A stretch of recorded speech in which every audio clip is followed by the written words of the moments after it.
fulani pale, yani mwili uko flexible, una move na pesi yake, sawa. Anyway, tuseme hapa ndani ya Radio Jambo. Make sure jamani uko kwenye relationship, at least we can see, tunaweza ona upendo.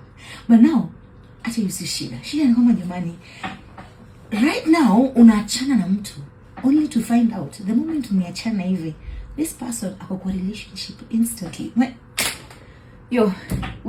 Nini nafanyika Nairobi?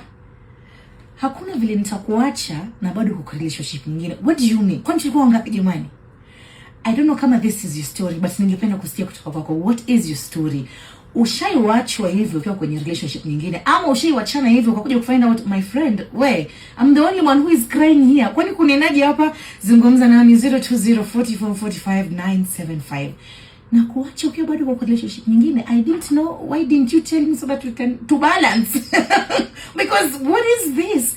Yani Nairobi mmejipanga, mko na options ziko available. Unajua siku hizi, kitambo ulikuwa unapigwa break na unapigwa break pale, unalia, unakaa 1 week haukuli, haufanyi anything.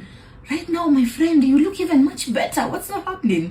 0204445975. Talk to me, tujue unakuwa kwaje pale. 2249 phone your SMS line yetu pale kwenye WhatsApp 0700746975.